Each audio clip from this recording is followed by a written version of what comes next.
Es el verano de 2008. Una pareja de recién casados y un alpinista español solitario están aburridos en la base del K2, la montaña asesina. Debido al mal tiempo, decenas de personas llevaban 2 meses esperando la oportunidad de llegar a la cima. Durante ese tiempo, alpinistas de distintas expediciones llegaron a forjar verdaderas amistades. Finalmente, el último día de julio, la naturaleza dio luz verde y 22 escaladores iniciaron el ascenso. Pasaron la noche a 7.800 metros, en el último campamento antes de la cumbre. 2 días después, los medios del mundo entero hablaban de la mayor tragedia jamás ocurrida en el letal K2. Pero, ¿podemos culpar solo a la montaña? El K2, o Chogori, se ha ganado sus apodos de montaña salvaje o montaña asesina. Es la segunda cima más alta del mundo después del Everest. Se eleva impotente a 8.611 metros sobre el nivel del mar, solo unos cientos menos que el punto más alto del mundo, la cima del Everest. Pero estos son solo números. Muchos consideran que el K2 es el mayor desafío del alpinismo y no se equivocan. Para empezar, Chogori está en la cordillera del Karakorum, en Pakistán. Y aunque hay cumbres más altas, el K2 sufre el peor clima. A diferencia del Everest, que está en el cálido Nepal, el K2 es el 8000 más al norte. Y eso cambia todo. Aquí, los escaladores enfrentan temperaturas más bajas, climas impredecibles y una ventana muy corta para escalar. Solo se puede escalar el Chogori en verano, y aún así el éxito no está asegurado. Entre 2009 y 2015 hubo 3 ascensos exitosos al K2. Mientras el Everest recibe unos 600 alpinistas por temporada, al Chogori apenas llegan 40 o 50. ¿Sabes cuántos han conquistado el Everest en toda la historia? Hasta julio de 2022, la lista tenía 6.908 nombres. La del K2 es 10 veces más corta. Pero, por desgracia, no es la única cifra en la que compiten las dos montañas más altas del mundo. También compiten en víctimas. Al menos 310 alpinistas han muerto en el Everest. Con tantos ascensos, eso representa cerca del 5% de mortalidad. En el K2 es el 24%. Uno de cada 4 alpinistas que intenta conquistar la montaña asesina muere. Pero, ¿qué hace al Chogori tan letal? ¿Recuerdas cómo dibujábamos montañas de niños? Triángulos afilados. Así es el K2. Una pirámide empinada desde todos los lados. Hay pocas rutas de ascenso, pero todas parecen paredes casi verticales de roca y hielo. La zona más peligrosa es el cuello de botella. 13 de las últimas 14 muertes ocurrieron allí. El cuello de botella es un desfiladero con una pendiente de hasta 60 grados, coronado por enormes bloques de hielo, llamados seracs. En cualquier momento puede caer una avalancha o uno de esos monstruos de hielo. Por eso, los alpinistas evitan pasar demasiado tiempo en esa zona. Irónicamente, es la vía más rápida y directa hacia la cima. Las demás rutas son más largas y cualquier retraso aquí puede ser mortal. Para colmo, el cuello de botella está a 8.200 metros de altitud, en la temida zona de la muerte. A esa altura, la presión y el oxígeno son tan bajos que el cuerpo comienza a morir lentamente, célula por célula.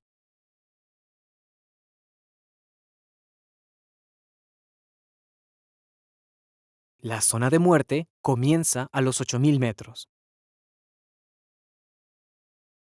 Pese a lo difícil que es, el cuello de botella sigue siendo la ruta más usada hacia la cima. Alpinistas expertos dicen que ascender al K2 es muy técnico. Requiere habilidades profesionales en terrenos rocosos, helados y nevados. Casi no hay zonas para caminar. Hay que trepar y mantener el equilibrio todo el tiempo. con los músculos en tensión constante. Así se llega a cada uno de los 4 campamentos, no solo a la cima. Por eso, al llegar al cuarto campamento, los alpinistas están agotados. En comparación, el Everest tiene pocos tramos de escalada real. Para muchos expertos, subir el Everest es más como hacer senderismo en una pendiente nevada. Si resbalas allí, normalmente te salva la cuerda, pero si caes en el K2, es casi siempre el final. Y la cima, recuerda, es solo la mitad del camino. El descenso en el Chogori puede ser aún peor. Agotamiento extremo, mareos, pérdida de la visión por altitud, avalanchas, séracs cayendo, clima impredecible. Todo aumenta la probabilidad de cometer errores. Y el K2 no perdona errores. Las expediciones de 2008 lo demostraron. En junio y julio de ese año, el clima impidió alcanzar la cima. Varios equipos internacionales esperaban en la base del K2 todo ese tiempo. Finalmente, el 31 de julio, cuando el clima mejoró, los primeros grupos subieron al cuarto campamento, ubicado a 7.800 metros, y es el último punto antes de llegar a la cima. Además de grupos organizados de montañistas, también había ayudantes y guías, Sherpas y Haps, escalando el K2. Los Sherpas son originarios de Nepal y ayudan a escalar el Everest. Trabajan en el K2 porque no hay suficientes ayudantes locales y son conocidos como Haps. Esta vez, los Sherpas trajeron una sorpresa. Uno de los mejores alpinistas de España, Alberto Serain, un vasco de 46 años. Serain era un montañista solitario sin los recursos de las expediciones. Aceptó colaborar con los Sherpas a cambio de espacio para su tienda. Quizás al vasco solo le bastaban las montañas, su tienda y un teléfono para hablar con su esposa. Antes del ascenso, los equipos acordaron cooperar para subir de forma rápida y eficaz, pero nada salió como lo esperaban. Tarde, en la noche del 31 de julio, los guías comenzaron a instalar las cuerdas fijas, que servían para ayudar en la subida y como sistema de seguridad. Mientras todos en el campamento 4 se preparaban, Serain se unió a los Sherpas y Haps para colocar los anclajes. Pero el líder no oficial de los Haps, Shahen Baig, sintió mal de altura y tuvo que bajar de inmediato, sorprendiendo a todos. Era el más experimentado y el verdadero líder del grupo de guías. Con su salida, reinó el caos. Al final, el trabajo terminó con 1 hora y media de retraso.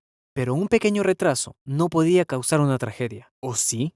Horas después, se supo que nadie revisó la calidad de los anclajes. A las 3 de la mañana, el 1 de agosto, los montañistas comenzaron el ascenso. Pronto notaron que algunas cuerdas estaban mal puestas. Como si eso no fuera suficiente, otras cuerdas estaban en sitios innecesarios. Lo peor fue que las cuerdas de seguridad terminaban justo antes del cuello de botella. Serain se unió al grupo, cuando ya habían decidido volver a instalar las cuerdas por su cuenta. Pero él decidió seguir sin línea de seguridad. Nadie imaginó que esa decisión sería fatal. El problema con las cuerdas también retrasó más el ascenso, pero nadie esperaba lo que vendría. A las 8 de la mañana, los alpinistas empezaron a cruzar el cuello de botella. Por razones desconocidas, un escalador serbio se soltó de la cuerda. Tal vez quiso adelantar a Cecil Skog, una montañista noruega, pero perdió el equilibrio, chocó con la mujer y cayó. Skog sostuvo la cuerda y el hombre se precipitó a más de 100 metros por el cuello de botella. Algunos alpinistas en el cuarto campamento vieron el accidente y enviaron un equipo de rescate. Creían que el hombre caído aún se movía. 2 miembros del equipo serbio y Shahen Bey también comenzaron a descender hacia el cuerpo, pero lo único que pudieron hacer fue confirmar su muerte. Luego decidieron bajar el cuerpo al campamento base. 4 hombres se ataron entre sí con cuerdas asegurando también el cadáver del serbio.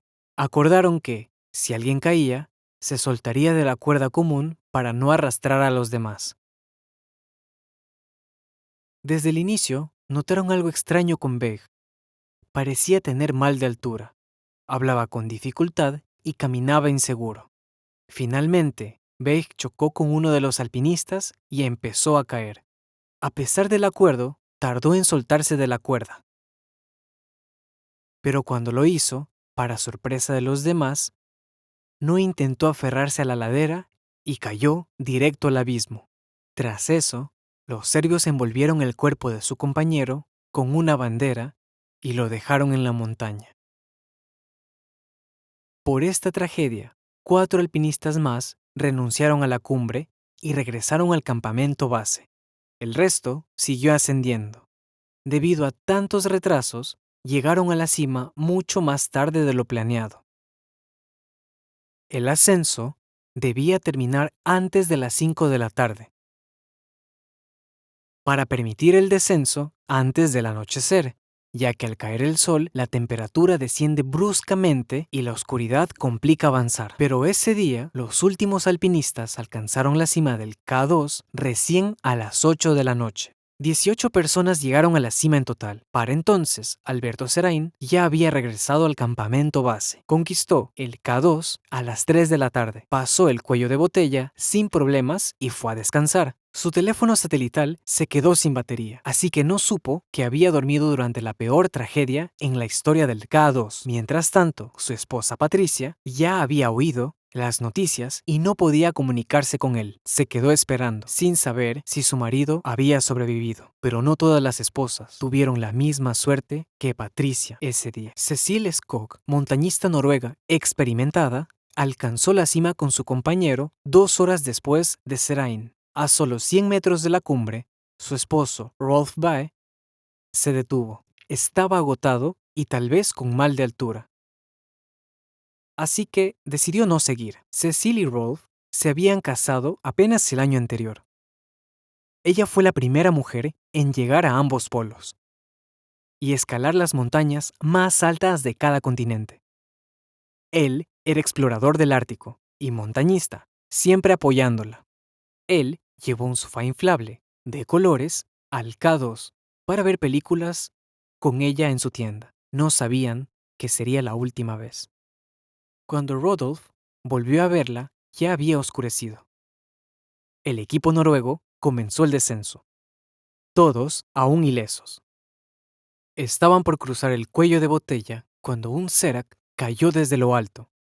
El enorme bloque de hielo arrastró todas las cuerdas, dejándolos sin sistema de seguridad. Para Cecile, eso ya no importaba. El Serac mató a su esposo delante de sus ojos. Cruzar el cuello de botella se volvió aún más complicado, pero dependían de cuerdas fijas. No llevaban repuestos ni equipo adicional. No tenían tiendas, sacos de dormir ni hornillo para derretir la nieve. A esa altitud, el cuerpo necesita hasta 6 litros de agua diarios para evitar que la sangre se espese. Ellos no tenían nada. Al anochecer, la temperatura cayó a 40 grados bajo cero. Los alpinistas exhaustos terminaron en la oscuridad, dentro de la zona de la muerte, al borde del pánico. Algunos decidieron esperar el amanecer. Otros lo arriesgaron todo y bajaron por el mortal cuello de botella en un descenso libre, sin cuerdas ni arneses compartidos, solo confiando en su habilidad. Cecile logró calmarse y descendió con su compañero, llegando al cuarto campamento durante la noche. Algunos otros también lograron sobrevivir. Los Sherpas de Serinbothe y Big Passingbothe ayudaron a una integrante de la expedición surcoreana a regresar al campamento. Pero esa noche, el cuello de botella reafirmó su fama como la zona más peligrosa del K2. 2 alpinistas más intentaron cruzar el paso helado. A mitad del trayecto, un danés pasó junto a otro escalador que ya no tenía oxígeno ni fuerzas para continuar. El danés siguió bajando, y justo al llegar al final del cuello, vio como alguien caía al vacío. Así, el K2 cobró otra vida. Al mismo tiempo, Cecil Skog, ahora viuda, descendía de la montaña maldita. Al día siguiente, logró llamar a los padres de su esposo Rolf. Les informó de su muerte y ellos le dijeron: "Ahora solo nos quedas tú. Tienes que bajar con vida". Ella les prometió hacerlo, pues sentía que la guiaba la voz de Rolf en los susurros de la montaña. Cecil siguió bajando hacia la base del Chogori, sin saber nada del caos en la cima, ni que sería la mayor tragedia en la historia del K2. Entre los que pasaron la noche sobre el cuello de botella estaban Marco Confortola, italiano, y Gerard MacDonnell, irlandés. Al amanecer, comenzaron a prepararse para el descenso, pero lo primero que vieron fueron 3 montañistas coreanos colgados boca abajo, enredados de sus cuerdas. Ambos hombres se acercaron para intentar ayudarlos. Al mismo tiempo, un equipo de rescate salió del cuarto campamento. Eran los mismos, Bothe Sherpas, que antes habían ayudado a la mujer coreana. Ahora iban a rescatar a otros montañistas y a su familiar, Yumik Bothe. Desde ese momento, los hechos se volvieron confusos. Al final, nadie sabe la verdad, porque los testimonios se contradicen. Solo se tiene certeza del número de víctimas. Confortola, el italiano, y MacDonnell, el irlandés, llevaban horas intentando salvar a los coreanos. Cuando llegaron los Bothe Sherpas, el italiano, agotado, inició el descenso. Casi de inmediato ocurrió una avalancha en el cuello de botella. Confortola sobrevivió, pero creyó ver el equipo de irlandés bajo la nieve. Poco después, los Sherpas encontraron a Confortola exhausto en la base del cuello. Usaron la radio para pedir ayuda y siguieron buscando a su familiar. En el camino, se cruzaron con 2 coreanos que habían sido liberados de las cuerdas. El irlandés los había salvado, pero no se sabía si él seguía con vida. Finalmente, Passan Bothe dijo que halló a Yumik. Empezaron a bajar, pero quedaron atrapados en otra avalancha que provocó la caída de un serak. Las rocas arrastraron a Pasang, su familiar recién salvado, y a los 3 coreanos. Tserin Bothe sobrevivió porque subía más lento y aún no había llegado al cuello. Confortola también fue rescatado. Al día siguiente, él y otros alpinistas fueron evacuados en helicóptero desde el campamento. Algunos bajaron por su cuenta.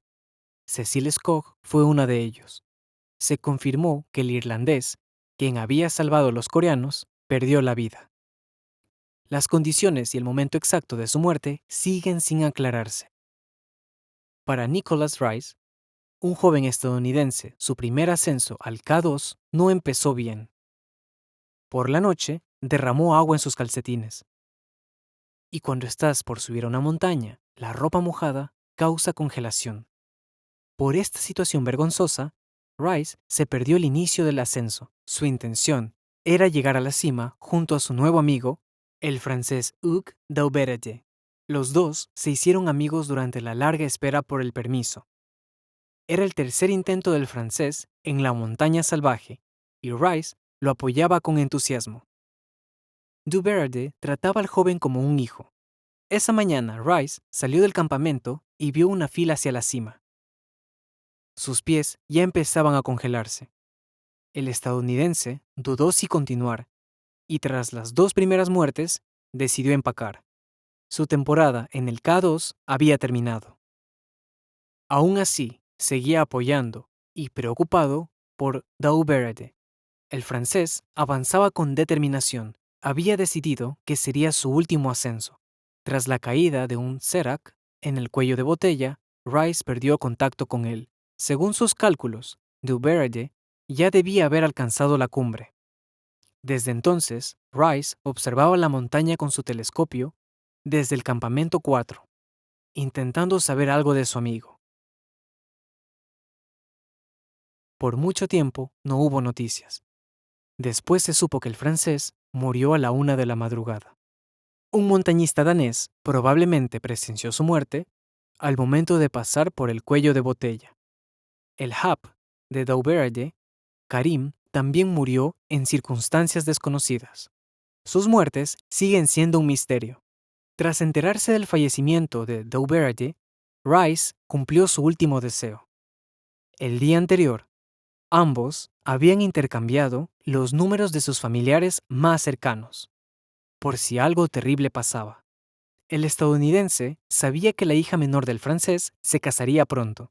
Dauberge había prometido llevarla al altar y dijo que esa sería su última ascensión. Rice tuvo que avisar a la familia de su amigo, que en efecto fue la última. Cuando la noticia de la muerte de 11 montañistas en el Chogori llegó a los medios internacionales, en algunos lugares causó reacciones extrañas. Algunos afirmaban que la tragedia fue por errores evitables, y montañistas experimentados criticaron la forma en que se intenta escalar el K2. Según ellos, el ascenso se volvió casi como reservar un viaje todo incluido.